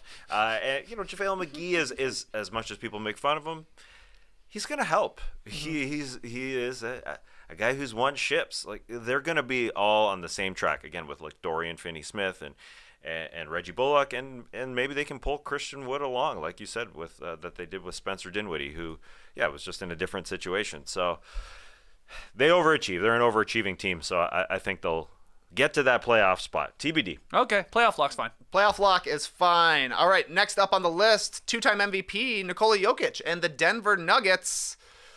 This is a tough one to me as well because they should be a lot better, right? Yeah. They're getting back Michael Porter Jr. They're getting back Jamal Murray. I've got them in the championship contender category because they do have the MVP. We've seen them go to a conference finals when they're at full strength, but that's been a couple of years ago. They're also the championship contender I'm kind of the most skeptical about, at least in the Western Conference. Yeah, they've got Joel Embiid Sixers vibes. That's for sure. Have they done it before? No. So you can be skeptical, but I think how they put together their season last year, plus those guys that Trey just mentioned, to me, I don't see any wavering. I think it'll be a true mathematical equation. Jokic plus Murray plus Porter plus equals a very good team. Yeah. So I can put them in that championship contender category. You said it perfectly. They, to me, are like the Western Conference version of the Sixers, where it's like, they're really good. They should win a lot of games. They have like an MVP big or MVP-like big in the Sixers case. But you're like, well, they haven't been to the finals and all that, and they've come up short at times. But I had in our preseason prediction podcast, I did say it's a bit of it's a long shot, but like Nuggets Bucks in the finals, so I have to put them in the championship contender if I'm making that prediction. Yeah, they haven't made it yet, but at some point they're gonna make it. And maybe I if think they don't have to play the Warriors, they got a good chance. That's the thing. I don't really think that Denver can beat the Warriors in a playoff series, but I think other teams could beat the Warriors, and that Denver could beat any other team in the Western Conference. So if the path is right, they could definitely make it to the finals. Hold on, the dogs are doing something above us. Hey, JD, with all these renovations in your house, you should throw some carpet down upstairs. No, those are Jokic's horses getting all riled up. This team's not going to make the finals. They're going to make it. Okay, so we're putting them in a championship contender level. Oh yeah, I think that's good. I think they at least got to be considered one of the finals contenders. To me. Okay, yep. That's fun. Yeah, these tiers are great. What, you don't think 4 teams are going to make the NBA Finals? Yeah, I know. This is why I'm like, maybe we're going, I don't know. You guys don't understand how tiers work, Yeah, it's fine. It's fine. Oh, okay. No, I believe in them. I believe in them. All right, next. Golden State Warriors. Championship contenders. Yeah. Throw them in. Yeah. Easy one. It's, Yeah. it is. Lock it in. We'll see. Well, is there any Draymond Green, Jordan Poole hangover from the punch? We'll see. I doubt it. Not to me. The only question for the Warriors, if they trade Draymond during the season, that changes things, obviously. But it seems unlikely to me that they would do that in the middle of a title defense season. Yeah, they're not going to do Curry dirty like that. Steph wants Draymond beside him. They have made a decision here to pay other guys long term, but that's beyond this year. They can't move him this year. If he decides not to take his player option next year, sure. But I think everyone's put on a good face since Jordan Poole had his face rearranged real quickly, and now they're going for it. It's all business. They might not be smiling at each other, those two particular guys, but they know how to win. And yeah, it feels Last Dance-ish. Sometimes those Dre-type characters, they burn out at some point. Yeah. Their relationships with their teams. But I don't think it's burning now. Anyways, they're too good. They're too good not to have them in this category. As currently constructed, with obviously their guys have won a ton of championships with 4 guys on that roster having 4 titles to their name, if you're including Iguodala, and then the young guys coming up and getting some championship running themselves. That's and with Steve Kerr still there, they are a no-brainer on this list. Let's roll, we'll baby. Yeah. No brainer on I've already this seen the list. graphic for The Last Dance. See, they've remade it. Steve Kerr was on the original graphic. I know. So we have to include them, is what I'm saying. He's not getting traded. Once the graphics made, you can't trade a player. Hold on, Understand? what's the graphic? I missed it. It's like, remember like The Last Dance, the series, and it was like very white, and it had like the cutouts basically. Yeah. Jordan, Pippen, Kerr was on it. Like they're key players in The Last Dance. Yeah. They've done it with the Warriors, right? They're calling it The Last Dance. Oh. Kerr's there again. Who made it? Oh, I don't know. I saw it Everybody? on Basketball Forever. Oh, it sounds like something that Andy K. Liu or Sam Esfandiari would make. Oh, okay. Or maybe one of their associates. I thought there was a doc coming out. You said they made it. I didn't know. They, the collective they, They internet. Yeah. There will be a Warriors documentary Who's in no documenting? time. Who's documenting Yeah. this year? They were a notable sports event, so they will have a documentary Yeah. made about them. Yep. All right, worst team in the NBA last season. That's weird to say. The Houston Rockets, but they were. They're going to be bad again this year. You want to just throw them in the Area 51? Yeah, I think they're going to be scrappy. I do. I think of all the bad teams in Area 51, I think they'll be like, if you're ranking all the crap teams we have at the bottom, I'll have them like higher than a lot of the teams in the end, but it still has them in that Area 51 in the tank category and tier. But I'm excited. I think they're going to be much better than they were last year. I can't convince myself they'll be in the Yeah. They're absolutely going to fight and be scrappy, as you said. Yeah. If you like the heartfelt moments, Kevin Porter Jr. just re-signed with the team, and he literally said, "This team saved my life." Yeah. And Steven Silas, head coach, was asked about that, and he had a very emotional moment because he is a part of that. He is their leader, and they got to follow him. And he has gotten through to a lot of guys, so they'll be they're a heartwarming story, and if they can get up to 25 wins, as you said, Trey, with the Magic in the Eastern Conference, it's a great season for them. Yep, they got to be Area 51. I will say we've had basically zero buzz for Jabari Smith Jr. Yeah. The guy almost went number 1 in the Yeah. draft and just seems to be flying under the radar. Same with There's Jalen more love. Suggs, There's more the love for Magic. Eason. It feels like. Yeah. Their other Rockets Definitely. rookie Definitely. pick, but yeah. I'll be excited to see, hopefully Jalen Green have a better start to his season, and Şengün and all these guys. They're going to be scrappy, but they're just not going to end in a lot of dubs. Like if they're flirting, if they're getting close to 30, that's a really good season. A lot of good players with great name recognition. They are the Orlando Magic to me. Yep. You can get high about a Josh Christopher game. Jay Sean Tate is fun. There's a lot of those. They got on that team. Boban for crying out loud. They got Boban. Honestly, That's see, pretty they were doing weird. him and Jalen Green were doing the Michael Jackson smooth criminal lean. Why I don't know, but he's there for a good time. So It's always good to have Boban around for fun. for If your vibes, team's for bad, sure. have him around good for vibes. Yeah. And they've got the meatball himself, Eric Gordon. Still a Houston Rocket. Still a Houston for Rocket. right now, Yeah. at least. Okay, a weird team to try and figure out is next on our list. The LA Clippers. 42-40 last season. They were in the play-in tournament. Paul George missed their last game of the season during a COVID protocol absence. They're getting Kawhi Leonard back for 67 games maximum. They're getting Paul George back for the season. One of the deepest rosters in the league. Are you a sicko enough that you're putting the LA Clippers in the NBA Finals category? That's the question. a lot of people, a lot of Zach Lowe, I think, has the Clippers in the finals. A lot of people who cover the league say they're going to do it. I don't think so. But I guess if we have the Nuggets there, if we have the Sixers there in that tier, I think the Clippers have to be included. I think it's very much a Kawhi type situation here where there's no buzz about them. He's been waiting for this for 16 months since he's played. I think he's ready to lead this team. And they made a conference finals in 2021. The playoffs before last season. Yeah. When Kawhi got hurt during those playoffs, and they were almost there. They are almost into the NBA finals. So, yeah, I think it's totally acceptable. They're the healthiest. And obviously, we haven't seen them in a long time. So, that's why you would drop them down. But I guess you can make an argument for them being a playoff lock. I guess if you're crazy, you could be a play-in. No, see. I think it's championship contender or it's a Final Four flirt. I think, yeah, it could all go poorly. I mean, those guys could play like 40 combined games. Yeah, as exactly. always happens. And then they're a 500 team. But if these guys are healthier, and even if they're resting in back-to-backs, the team is deep. They might be the deepest team in the league. They're well coached. there's expectations that I think they're going to ultimately come up short, but I'm fine still being convinced that they got to be on the short list for a team that could win the title if all things go their way. Fine with me. Yeah. Let's throw them in that top tier because I do think if all things go well, they're probably the team best equipped to beat Golden State in a playoff series because they can play small with Golden State. They've been doing it for a few seasons since they acquired Paul George and Kawhi Leonard. But Kawhi is the thing that takes them from Final Four flirt to NBA Finals. Like, Paul George can get you to the Final Four, perhaps. He's that level of player. Kawhi is the next level. Yeah, So and let's throw 'em up I there. am looking ahead here, but I like our 6 teams we have in that top tier, and I don't think there's going to be too many more being added. So I feel good. I do believe you're right. I feel I do good believe you're about right. this. Okay.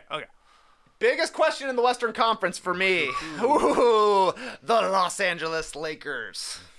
They won an NBA championship 2 years ago. Like almost to the day 2 years ago. They won an NBA championship. But it's just LeBron and AD. Russell Westbrook is still there. Patrick Beverley is now there. Talen Horton-Tucker is gone.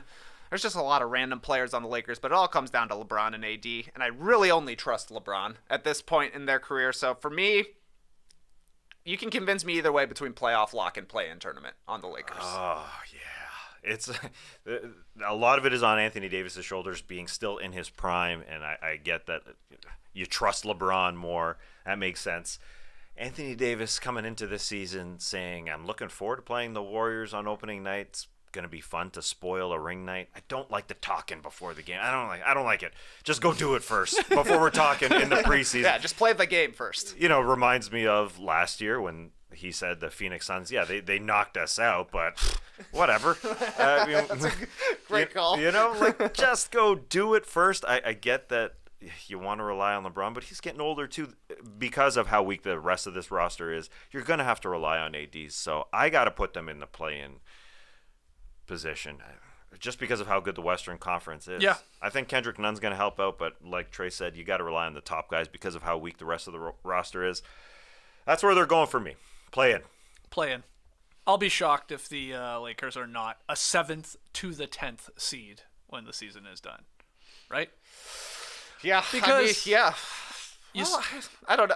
I guess I would be more surprised if they are a top 6 team than if they were 7 through 10. I'm with you on that one. That's So what I mean. Yeah, exactly. Yeah, I'm with you. So this is the right spot. Play in. Going to be a glamorous play-in tournament with the 3 biggest markets in America Oh. all making the play-in tournament. The Brooklyn Nets, the New York Knicks, the Los Angeles Lakers, and the Chicago Wow. Bulls. We got to find a way to get the Clippers down in there as well. Do you think we're just going to do some massive numbers during these games? Yeah? Yeah, perhaps. Probably. Perhaps. All right. Moving on. A conference finals contender certainly finished with the second most wins in the Western Conference last year, but they're coming in with an injury to Jaren Jackson Jr. Where are we going to put the Memphis Grizzlies on our championship tiers? Ooh, they are batting their eyes. Flirting. Oh, yeah. Yes. I feel really good about this slot. I like that we don't have a lot of teams in this tier right now. They got to put right beside the Miami Heat, in my opinion, with John Morant and Bane, and you get Jaren Jackson Jr. back, and then they got Clark on a great deal, and it goes on and on and on. They're a really, really good team. They have an identity, and they should still win a lot of games. Will they take a step back from last year because of the Triple J injury at the start? Maybe. But I think at the end, when we get into March, April, and then into May, I want to play them in a playoff series. And they could beat a lot of these teams and hang with a lot of these teams. So, yeah, flirt feels right to me. Yeah, that would be the next step in their evolution. They won a playoff series last year against the Timberwolves. If they can get there, that would be, I think, a huge step. Right. So I'm buying that. It would be very disappointing for them if they were to fall into, even a 6 seed. They want to be top 4, and they need to win a playoff series. But I'm a believer, too. I don't think that locker room drops off or falls just because I know there's not a lot of big names on that roster and people feel like they overachieved, but you got Ja on that roster, you're going to be good. Yeah, I agree. I think Final Four flirt makes complete sense to me because the Grizzlies are about a half a guy away from being an actual championship contender, I think. That could be more offensive consistency from Jaren Jackson Jr. when he returns. It could be a big step forward from Zaire Williams, who had a decent rookie season, showed some flashes. It could be Desmond Bane being a 22-point-per-game scorer, something like that. It could be Dylan Brooks not taking every shot he sees. They're knocking on the door of contendership, but I still think it's a big ask for them to win enough series to actually make it to the NBA Finals. So Final Four flirts works for me. Right. A team they're going to be beefing with, I do believe, this season, and that they beefed with in the playoffs last year. The Minnesota Timberwolves had their best season since 2004 last year, I think you would say, the Timberwolves. They added Rudy Gobert, traded away a bunch of their depth and a bunch of their picks. I've got them as a playoff lock. I would hear a pitch for them making a conference finals. Who wants to make it? Hey, put your glove out, kid. Pitch away, man. Nobody wants it. No. Put them in the playoff lock category. Yeah, I'm a locker myself. Yeah, you're not convinced that they're going to be in a conference finals with the Twin Towers. Anthony There's Edwards going questions. next level. There's questions. It's going to take a little bit, I think, for their defense. But I'm a huge Anthony Edwards believer. I say that, and then I want to retract it because I think they're built decently. They do have a thin bench, but some of these guys are going to overachieve. Kyle Anderson's going to help, and I don't know. Again, Western Conference is a very tough spot. The 4-5 combo is a bit difficult there to figure out, but they could be overachievers. And Chris Finch, to me, as a head coach, is like Nick Nurse in the Eastern Conference. They're just going to figure things out, and they're going to be good at some point. And D'Angelo Russell's going to like lobbing balls to Rudy Gobert. So they got a lot of good things going for them.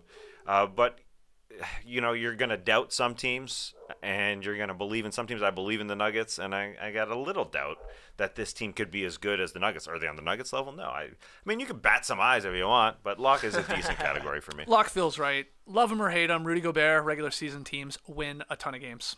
Like, you just go look back at the Utah Jazz win percentage over the last 5-6 years. 60% win team last year, 72 before that, 61, 59, 62. They win a lot. I think they will win a lot of regular season games. It'll always be a question mark in a playoff series with him. And Towns needs to exercise some playoff demons. I know he hasn't been to a ton of playoff games, but he's had some duds. But they're fine. They're a playoff lock. Playoff lock is the place for them. Because like you're saying, the Jazz were always great in the regular season. Yeah. But they also never made a conference finals when it came to playoff time. That is going to be the question for Minnesota, because that's when the Gobert-Towns pairing is going to finally become a problem. They'll run through the regular season because that's a tough team to match up with, playing two gigantic, talented big guys. But both of them are going to be targets, and Rudy Gobert can only do so much covering for Karl Towns, because what if they bring Gobert out there? Towns is covering for Gobert? I don't think so, Tim. As Ty Winter says in the stream team, I mean, it's a fascinating five, right? Russell, Anthony Edwards, possibly a slow-mo. I mean, we're looking at maybe ending games or whatever, and then your two big guys in Towns and Gobert. So it's weird, yeah. Crazy. It's crazy. And they got some guys off the bench, too, so they should win a ton of regular season games. Chris Finch is a good coach, so... Yep, okay. We got him a playoff lock. A team many people are excited for, myself included, the New Orleans Pelicans, kind of the darlings of, I would guess you would say May last year. The way they turned it on at the end, were great in the play-in tournament, and then they really gave the Phoenix Suns a scare in their playoff series. What about the New Orleans Pelicans? Where are we putting them? I struggle with this one. Mm-hmm. I do. I feel like there are a couple tiers you could slot them in. Be it because of so many talented teams in the West, could you go as low as play-in? Are they a playoff lock? Could you say, hey, look at this, what they did at the end of last year, putting them a fight against the Suns when they got in there. You had Zion Williamson. I mean, you add a guy that's might be 25-10 for crying out loud. Why aren't they a flirt? So ooh. I'm confused. Oh, I don't know where to put them. I think I ultimately decide on a playoff lock, but yeah. Wow. I don't know. I can't even put them there. I am excited for their potential. Oh, wow. I'm excited for Zion Williamson to be a new age Shaq with handling the ball. He's got the Giannis characteristics in that he plays like him to some degree, but he hasn't been able to stay on the floor. But there is a floor there. I say floor in that this team is just going to perform, with Brandon Ingram. They showed Ingram, CJ McCollum, led by Willie Green, and Valanciunas, and those type of guys. They're not going to be below a play-in tournament team, but you could see them falling to that if Zion's not on the floor. So to me, the ceiling is playoff lock right now. Floor is play-in tournament. They feel like they're going to be, I don't know, it could be they're a play-in team once again that gets in the playoffs. Yeah, Right? yeah. I don't like know a why seventh that's or where eighth I'm, like, seed sort of and they leaning. win it. Yeah. So I think to you're me, probably right. that feels like a playoff lock in that theory still to me, I guess. I'm cheating, but It's Okay. up to you, man. It's up to you. yeah, you man. decide. It's up to me. Well, see, I was going between playoff lock and play-in tournament. I came in thinking playoff lock, but now I'm thinking play-in. No. But then they win the play-in and make Yeah. the playoffs. Look, Suckers, you're getting a playoff lock. It's the preseason. Let's feel good about ourselves. yeah, do you think the Mavericks and Wolves are like guaranteed to be better than the Pelicans? No. They're on the same Not level. guaranteed. Yeah. Yeah, you're probably right. Yeah. I mean, I don't know. The Pelicans, for as good as they were last year, they played 500 basketball. Yeah. For 4 months, which was impressive considering the way the season started. They I'm haven't ta- had a full run with their actual team together. Jonas Valanciunas and Zion front court is going to be a problem in the playoffs. Like, they're going to get eviscerated when teams really target those guys. That'll be a problem, but that's something to worry about in the future. So I don't know.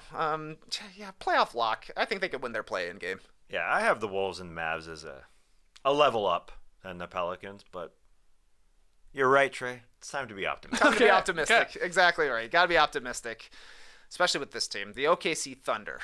They're missing their best player, certainly in Shai Gilgeous-Alexander. Who knows where Chet Holmgren would have came in on the rankings for this season, but he ain't playing. They finished next to last in the Western Conference last year, 24 wins, and I think this is going to be an easy Area 51 team. Yeah, I think so. Yep. Put them in, baby. Yeah. Though I will say, I heard Jeff Van Gundy on Lowe's podcast. He believes the Thunder will be scrappy, even without Chet. And they were the last 2 years when they started the season. Sure. I think they started like 6-9 or something. Like, it wasn't brutal.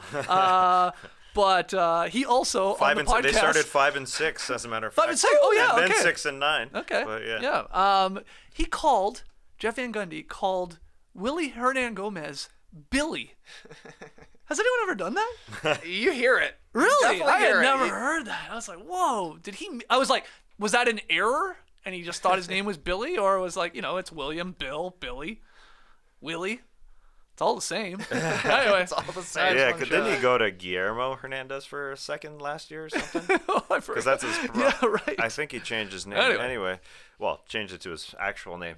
They will be scrappy. They were a middle of the pack defense last year. I think Shai plays a lot more. I know you guys doubt whether or not Shai's going to be on the floor, but Shai is a really good offensive player playing with Giddey. They have a decent hierarchy with him, and then Lou Dort. Yeah, I know. Like, they can. Yeah. Well, they're in a play-in tournament. I'm sorry. They're an Area 51 team, undoubtedly. But, a big improvement for them would be like 28, 29 wins. So I think that's a dream for them. Yeah. Yep, they're an Area 51 team. Exciting things about the Thunder. Josh Giddey, year 2. Hell yeah. Cool. Let's see some cool passes. Let's see you be able to shoot some threes. I think would be a huge step forward for him. And I don't know, maybe I'm just following Andrew Schleck too closely, but this could be the Poku season. Oh, wow. Well, I've already said could be. Jalen Williams It is could going to be. make a second-team All-Rookie, too. I'm convinced that's happening as well. Yeah. And I will, at some point, after he hits a game winner, has a couple 30, 12, and 8s, I'll have a week here on the podcast where I start making my case for Shai Gilgeous-Alexander's All-Star nominee. So you can get excited for that, too. Excellent. Because that's coming. Yeah, well, the thing with missing time at the beginning of the season is he'll likely play more in the second half of the season. Hey, timing's everything. All-star time. Yeah, timing's everything. Speaking of timing is everything, not really a segue that makes sense for this team, but the Phoenix Suns, they had a bad time during the offseason. Nailed it. But the Suns did lead the league in wins last season, 64 wins. Unbelievable stuff. But the bloom is off the rose, I do believe, with the Phoenix Suns here. So I'll be curious to see where you guys are slotting them in. Yeah, I know you're not high on the Suns with the vibes. Play-in, man. And Crowder, where's Crowder getting traded to? And who's trading or what's coming back in a potential trade? And then Eaton, are they just gonna have to grit their teeth and play nice until mid-January when you can technically trade him if he wants to be moved at that point? I don't know. But then they're still a good team. Yeah, It's a tough where spot. do we go? Playoff lock is the lowest that you can slot them in. Yeah. Agree. Yeah. Because they won nearly like when you win 64, you said they won. You win 65 games in an NBA season in a full season. Like that, you're getting into like rarefied air. Like that's like the best of the best generally can only do that. So that's special. And they're basically the same squad. So yeah, how do they not like, even if they hate each other, even if like whatever, there's some turmoil, they still like are falling into 50 wins, I think. Right? And that's a playoff So do you lock. want to go Final Four? No, I mean I sort of do, but I don't know. I got them conference finals flirting. Yeah, I definitely think so. There's just so many question marks, I think, to trust them as a team right now, especially with the way last season ended. 40% of their starting lineup is mad at each other or mad at the front office or the coach. I thought it was pretty curious that they didn't extend Cam Johnson after they basically gave Cam Johnson Jay Crowder's starting spot, and they're going to allegedly be trading Jay Crowder at some point. So just a lot of weird vibes, certainly for the Phoenix Suns. But even if they win 10 less games, they're still a really, really good team. So I got them as a conference finals flirt for sure. Yeah. Okay, I'm Don't fine feel with great that. about it. I'm fine with that. I'm fine with it. There are a lot of odd things going behind the scenes. I don't think the Robert Sarver situation affects the team, but the way James Jones is running the front office, as you said, Trey, they're not extending guys. Jay Crowder says, get me the heck out of here. DeAndre Ayton basically saying, I wanted to leave. He doesn't seem quite happy at all. They just lost by 50, so it's hard to get excited about this team. But then the counter is, okay, they win a ton of games. They have, a great defensive wing guy that can put on your Kawhis and your stuff like that, at least to try and contain in Mikal Bridges. Like, he's going to be, for the next 10 years, he will be at least on the short list of, like, defensive player of the year. He'll be in the running. He may not win him, but whatever. Booker's, like, all NBA, like, lock. Like, I mean, there's a lot of great guards, but the guy scores 25 in his sleep. And then they have the two best, like, leaders in Chris Paul on the floor, and then Monty Williams, by all accounts, as the head coach. So it's like they're like built to like weather this like turmoil, or like a couple guys that are a little disgruntled, right? I'm just trying to like counter what you're saying. Yeah, but they just got destroyed by 50 points. If you're not locked, how do you get that? Is, you said rarefied air. As far as a 64 win team, that's rarefied air to lose by 50 at home. So they lose, say they lose Game 7 by a buzzer beater, and all of this other stuff still happens, and you're coming in with more confidence. Well, there's something got to that. They shit the bed. Built up to that point. Yeah. There's something going on, and maybe it's all these things together. Maybe it's this team just breaking down eventually, like not seeing eye to eye. It's hard to say, but I don't see a 60 win. If everything is status quo from last year, if most of it going forward, the big parts, as you said, Paul, Booker and Bridges and Ayton, they're still there. Yeah. Why isn't this a 60-win team again? Yeah. Because something's going on. Okay, we got them in the right spot. I feel actually, after talking it out, I like where we have them, and I think some people will still think it's too high. Honestly. Yeah, I think most people would probably throw them in the playoff lock category right now, but no expectations is probably better for the Suns right now. Moving on, though, to the Portland Trail Blazers. A disappointing season last year, but that kind of became the point when Damian Lillard went down with an injury. The Portland Trail Blazers finished with 27 wins. Dame is coming back. Anthony Simons had a great year. Jeremy Grant was their big addition, not to mention acquiring Josh Hart at the trade deadline. Skeets, start us off, man. I know you're high on these Blazers. Yeah, I've said it a couple times on some of these preview podcasts. On yesterday's Beach Step-In, my outlandish prediction was Blazers will be top 6 in the Western Conference. So I will make the case for a playoff lock, and I know we won't get there. And I think I can get you guys to at least agree on a play-in. This guy's bargaining. Oh, yeah. Yeah, but, some of those teams, I think there's a path, especially like an injury to Luka or something like that, where the Blazers could be better than a Mavs or a Pelicans. Wolves, I'm convinced, will be better than them. But like some of those teams. So that's my case for playoff lock. But look, it feels a lot more comfortable to put them in the play-in spot and see what happens. Low expectations. Can they play any defense? Their goal should be the 20th best defense in the league. I'm serious. Yeah. Pair that. If you have that probably with Lillard and Simons and obviously Gary Payton II, who should help the defense when he's back, and Grant and Hart and Nurk, Nassir Little. Name in, Come guys. on, this. I think people are sleeping on this team, but Wow. they need to have a respectable defense because they're dead last usually. That's great. There you go. I'm excited. My case. I'm excited to On a see play-in. That's a play-in team. They'll Yeah. be the 8th or 9th seed and probably lose. what can Chauncey Billups do as a coach. Yeah. It's an interesting because he seems like a motivator, and he seems like he loves his Nassir Littles and those guys that are going to really help out, that are going to make it a good defense. TBD. I'm excited to watch it. Playing is my ceiling. As high as you can go. Yeah. Yeah, people think the Blazers are going to suck. I mean, I see some people in the stream team here saying that. I've seen other people when they're doing all their rankings, like they've got them near the bottom. But I believe. Play-in sounds good to me. 36-win team and a 34-win team made the play-in last season. I think you're going Wow. to need a few more wins Yeah. than that this year, like probably 38-ish for the 10 seed. Yeah, that sounds right. When Lillard is healthy, the Blazers are at least a 500 team, so they could win 10 more games than they did last year, still be under 500, and still make the play-in tournament. So I'm happy throwing them in there. Okay. A team I think they're going to be competing with Yeah. for that 10th seed, the Sacramento Kings.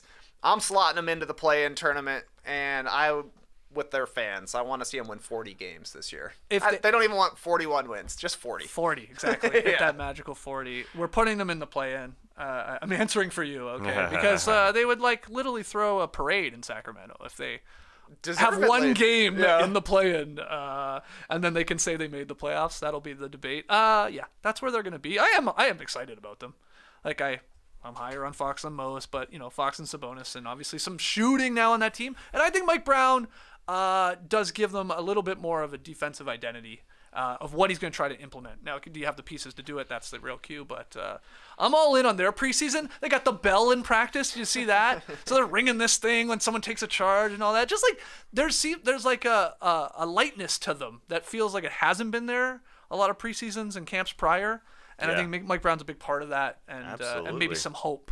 So, and Keegan Murray could win Rookie of the Year too. So, How can you not have a lightness with that Mike Brown smile that Oh, he brings right? Lights to up. practice every day? Will he turn that smile into some sternness and get them to play a little D? That's the question. As you said about the Blazers, this team has stunk. Just to go back to the it's 16-year playoff drought that they've gone through, their defensive ranking through those 16 years. Again, this is out of 20 teams, or out of 30 teams. They've been 27th, 30th, 19th. That was the high water mark. 21st, 27th, 26th, 22nd, 27th, 23rd, 29th, 29th, 20th. That was a good year. 23rd, 30th, 25th, and 22nd. So never even been average. yeah. Unbelievable. Yeah. So that's the thing in a tough West. Their over-under is 34.5. Oh, I hit the over. Hit the over. Everybody's hitting the over. Does that mean they're even in we the love the play-in? Kings. No, Who no, knows? but hit the over. All right, they're gonna disappoint us all. Yeah. That's a just no-brainer. don't even look at their centers. You don't want to know. You don't want to know who their centers are if we're talking about actually trying to make a good defense. But for me, a good defense for the Kings would be higher than 25th. Like if they're 24 through 21, Almighty. awesome season. See in the play-in tournament. I like what Sam Amick said. If they get a game in the Golden One Center, it's going to be an even crazier atmosphere than the Timberwolves had last year for their game with Patrick Beverly jumping on the table and celebrating. Yeah. Oh my goodness. So hopefully that happens. I think we got another Area 51 team on our hands, and being quite honest, probably two of them coming up here. San Antonio Spurs. Worst team in the league, perhaps? Absolutely. You believe in that? I They're- think the Jazz or the Pacers could have a worse record, but they're going to be one of the worst teams, the San Antonio Spurs. So yeah, they're going easily into Area 51. Yeah. Can't get too enthralled. I know there's a lot of, the Sotran draft pick and guys you can kind of get excited about, but they should be. They are. They traded DeJounte Murray, their best player, for this reason. They want to get bad. This will probably be the least talked about team during the NBA season think you're right. because the Jazz still have the whole, they could move Conley. The Pacers obviously have Turner and Hield, so they're at least in the news until the deadline of like what they could do. Come on, Jakob Poeltl. Yes, yeah, hey, get the no Raptor. No surprise. Fred Katz brought up Jakob Poeltl, former Toronto Raptor, as a trade target Ooh. on the Athletic NBA show. For who? I don't know, he's probably trading him back to the Raptors. Yeah, he that'd be just great. he just said he said this is a guy who should be traded because Yeah. he's a great rim protector. Yeah, that's okay. true. Josh Richardson also a trade target. I would say. And the other questions Right. are like, is Josh Primo good? Right. Can Zach Collins get it back? And is Keldon Johnson the new Aaron Aflalo? That's all I know about the Spurs. Kendall Johnson here. I used to be That's jealous nice. of Aaron Aflalo. That's nice. Yeah, has anybody made a rap song about Keldon Johnson? Let us know down below. Our final team in the NBA, the Utah Jazz. They won 49 games last year. You think they get back to that level this year? No. Oh, no. okay. Will they get to? Could they lose? Wow. Could they lose 30 less games? 30, That's like they win 19 games. I mean, yeah, it's possible. it's definitely It's gonna possible. be around there. Wow, that's a hell. What's the biggest drop off in NBA history? That's Good question. gotta be around. I mean, that. they would be happy, I think, if their record switched from 49 and 33 to 33 and 49. That would be a surprising good season. Yeah. I don't have that. I don't have them 33 winning that wins. many games. They're Area 51. Yeah, a lot of trade targets on this team with a lot of oldies, a lot of classics, and Conley and Gay and Clarkson potentially. That's where they'll end up in the storylines here in the NBA circuit. They want to be, and you got to be trading with Steely Danny Ainge if you want to make a deal with this team. They're gonna be bad. I want to see what happens when the Spurs play the Jazz. Those are games to circle. Just see who's starting, see who's getting the minutes, see what they're running or not running, like who's really trying to no, you take it. No, you take it. No, you take it. We'll see. But they are in Area 51. There it is. There's our tiers. You want to go through them for the Very podcast nice. listeners? Yeah, let's go through these. In our championship contenders tier, NBA Finals tier, we have 6 teams. There aren't going to be 6 teams making the NBA Finals, no. but here are the 6 teams I would say we think could win the NBA championship heading into the year.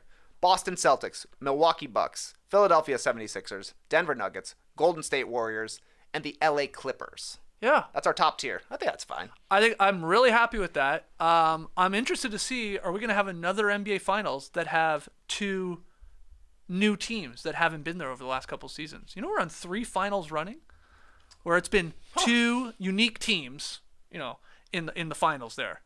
You know what I mean? Like no repeats is what I'm getting repeats. at. Yeah. Haven't had a repeat. Like the Warriors are the last. Like they were there last year, of course, and win it. The last time they were there was 19.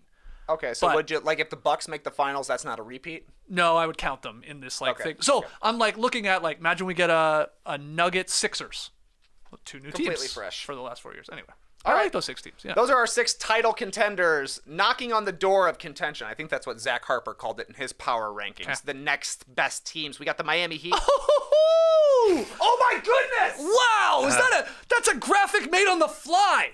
That looks too good, actually. That looks Wow. incredible. Whoa. Jesus. Who did that? I think Only time somebody will tell. named- Only time will tell. All right, so our final Four Flirts, teams that could likely make the conference finals if everything goes well. The Miami Heat, 1 seed last year. Phoenix Suns, 1 seed last year. And the Memphis Grizzlies as well, the 2 seed in the Western Conference last year. Yeah, I saw some pushback with our ranking of the Memphis Grizzlies there. Too high or too low? Too high, I think some people think. Yeah. In comparison to other teams, right? That's probably true. But hey, look, we did it, so I'm happy with it.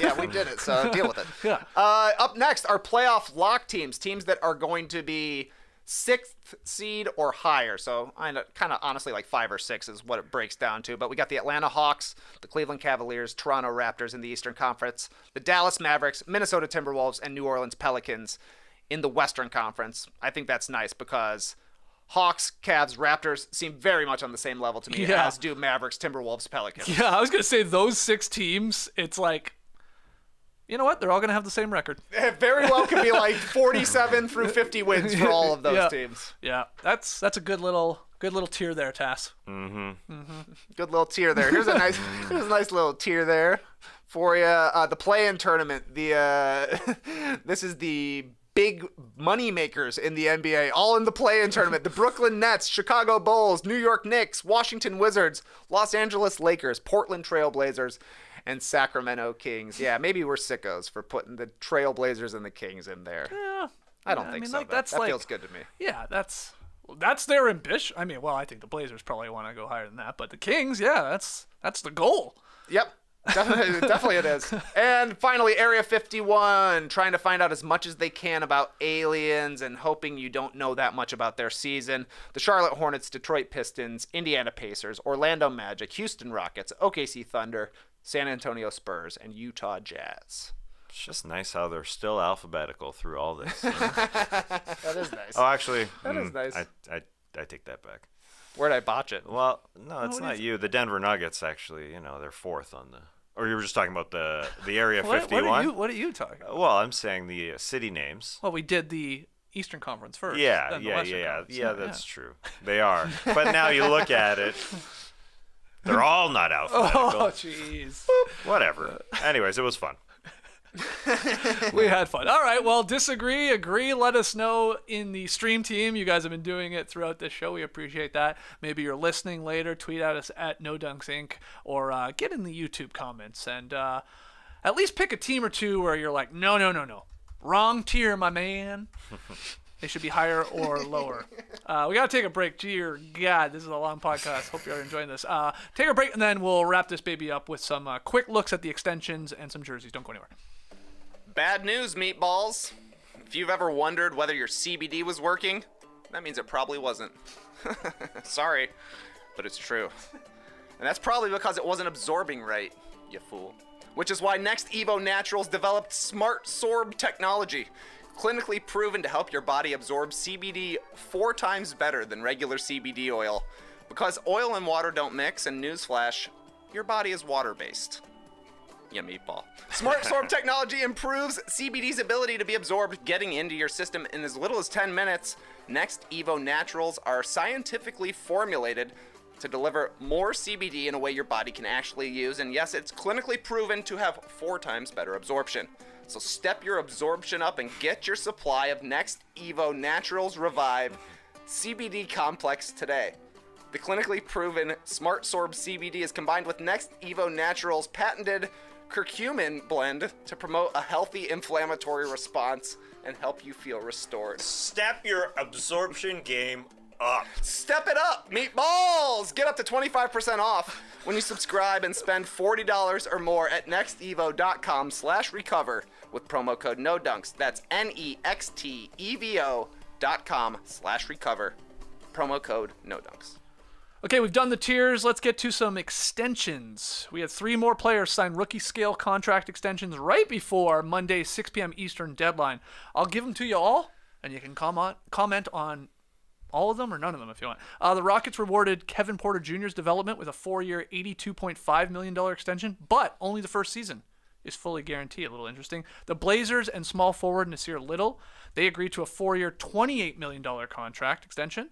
He played pretty well for them at the end of last season, but then he played well before the shoulder surgery, which took him out there in early February, about 10-6 for Nassir Little, if you have no idea who that is. And then finally, the Hawks and forward DeAndre Hunter agreed to a contract extension right before the deadline, 4-year deal, $90 million guaranteed with about $5 million in incentives. So $495 for DeAndre Hunter. We had a record-tying 11 extensions for the class of 2019. The draftees there. I saw Mark Stein tweeting that. Thoughts on any of those in Porter Jr., in Little, or Hunter? I want DeAndre Hunter's agent. They've done well here to get him the contract. This is a contract for his potential, which is great. I love his fit on this team. Can he stay on the floor is always the biggest question with him. So I say it's about potential, but also just overall, you said 11 extensions. I think those numbers and then the money being thrown at these guys is about the salary cap being raised and people feeling that these numbers won't be as high in a few years from now. Mm-hmm. It's not quite 2016 when everybody got paid and then there was the salary cap spike, the Nicola Batum monster, your Kent Bazemore, Biggie. It's not quite that. Timofey Mozgov for 64, but everybody's getting paid and the numbers all look reasonable. That one kind of stands out as the DeAndre Hunter is a big number, even though we're all DeAndre Hunter lovers here in the A. What do you think? About loving DeAndre Hunter specifically? I don't or know. about any of these extensions? Hunter, Little, The and biggest Porter. question, the most interesting to me was Kevin Porter Jr. because, like you're saying, Skeets, it's only guaranteed for the first year, and the Rockets basically have outs after every single one of the contract years. Yeah, it's Yeah, a wild That's the one. word. It's That's a the word. wild, It's wild very strange contract. because of these guys, Little, Hunter, and Kevin Porter Jr. KPJ seems to have like the biggest role on his team with the Rockets. I don't necessarily know that will be the case going forward as Jalen Green assumes more responsibility, but right now he definitely does. He's the most important player of those three, certainly. But he's had a lot of off-court issues. There was the thing where he was throwing something at John Lucas in the locker room last year. So it's kind of interesting to me that they are willing to go so much to give him a contract extension, but they're also like, we don't necessarily know that we can trust you, Yeah. but we hope we can, and everything seems to be going well with the Rockets and Kevin Porter Jr. Steven Silas was very happy he was signing the deal. KPJ says they saved his life. Hopefully he has matured a little bit and Yeah. gets to the end of this contract. Yeah, exactly. The Hunter one did catch me by surprise. I think it was happening right before the deadline because you didn't think they were going to come to an agreement, and then the $495 for a guy that struggled to stay on the floor. And as we've said, has great games, disappears. Great game, disappears. He was so solid in the postseason. he was. But all these deals outside of like these 11 extensions, outside of John Morant, honestly, maybe Garland, those two guys getting max extensions, those guys have maybe proven, like, without a shadow of a doubt, that they're worth that money, right? Everybody else, it's like, it's all potential. I'm including Zion Williamson because he just hasn't really played. That's a no-brainer, but it's because of that. RJ Barrett, Hero, Clark, Little, Poole, Johnson, and now Porter Jr. Those are your 11 names when you include Hunter. So it is about, hey, we believe in you because of your age, and we want to lock you up, and the salary cap's going to spike, so go and do it now. But, I mean, some of these were good. Some of these are going to look, they're going to age probably poorly. One or two of these guys isn't going to hit. It won't be worth it, right? That's just usually how it goes. But you got to lock up your young talent when you got them, and if you believe in them. We have better photos of the Boston Celtics' new City Edition jerseys, dedicated to honoring the life and legacy of the late Bill Russell. A few photos for you here. Yes, much better photos than that Marcus Smart screen grab we had from that weird video from a Dick's Sporting Goods. It was like, what are these? You guys already sort of teased it earlier. You like these when we see them in the real official photos. They're going to wear these 11 times. Oh, 11 times. Yeah, Perfect. isn't that That's a nice? good number. Yes, that's special. The green. Great choice. Dark green. Yeah, very Definitely dark looks green. darker. It's dark. It's dark. It's not the bold green, the brighter green, I guess you'd call it, that the Celtics usually wear. I'm loving it. I'm loving the panels. Yeah, you got 11 gold diamond icons that run down the jersey and shorts on each side to signify the number of NBA titles Russell won with the team. It's pretty cool. Bill did a lot of things in his life, and he also was a designer of jerseys. He helped out. That's amazing. I didn't know that part. Yeah, he's kicking ass, even in the grave. Kicking ass, Bill. I like him. I like him a lot. What do you say, Trey? I still don't like black and green together. Okay. But they look better than the screen cap we had, and I think having a Bill Russell jersey after he just passed away is really awesome for the Celtics. The word mark there on the front of the jersey, it's written in a script inspired by Slade's Bar and Grill, which was the historic Boston restaurant that Bill Russell owned in the late 60s too. Saw people like showing the sign outside the restaurant, and it's sort of similar to the Celtics font there. Sort of cool. They thought of everything. They really did. It's nice. Basketball returns tonight. That's good. Yeah. Season. Sixers, Celtics, 7:30 p.m. Eastern on TNT, and the Lakers Warriors at 10. Got the ring ceremony. We got a busy day here. We went really long today. Had a lot of fun with the tiers. Coming up at 2 p.m. Eastern. We got we basically had a rain delay with this podcast. It was going to go 1. It's been pushed to 2. No bunts. Yeah, I had a haircut booked in between. Not because I needed to do more work on the show, but I had a haircut. Yeah. What? Haircut. Yeah. You ever heard of a haircut? You have one coming up? is what you haircut. mean? Yeah, well, I don't know if it's going to happen. We'll see. TBD. Oh, okay. TBD. Okay. Yeah, we're live streaming from the salon. Okay. So no bunts in theory at some point. Yeah, 2. No, Two. that's happening. Okay. Yeah. Later in the afternoon, around 3:45 p.m. Eastern, a few of us are going to jump on the Athletic NBA show opening day extravaganza. Join all the athletic writers there. The Jokic picture is funny. Yeah. Oh, me? I'll play basketball. He's throwing deuces up there for his 2 MVP wins. So yeah, we'll be jumping on that 3:45 p.m. Eastern, and then before the Sixers Celtics game tonight, 6:45 or so on YouTube here on the No Dunks YouTube feed, we're gonna do a little pre-game stream where we I don't know what we're gonna do. We're just gonna talk to the people, get excited about basketball starting. Yeah, just get hyped. Look at Tass's new haircut. Yeah, that's gonna happen for sure. So we'll be doing also that. on the bunts. The haircut will be ready for the bunts. I thought you might wear a hat. It's baseball. Oh, that's a good call. No, I got to go pick up my guest as well. I always chauffeur my guest, my No Dunks guest. Jesus, that's nice. Yeah, so I got to get him here. Okay. Or he may just appear via video. TBD, a lot of things happening in this Jesus, studio. okay.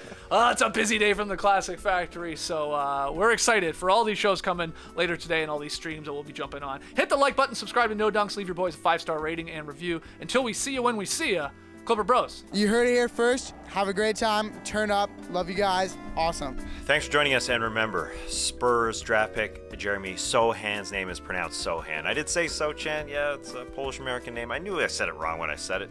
And you guys are great in the stream team. Corrected me. I went and looked it up. That's the last time we're going to say it this season. I'm kidding. I'm kidding. What an ass. What an ass. What an ass. But it might be right. Brace the day, people.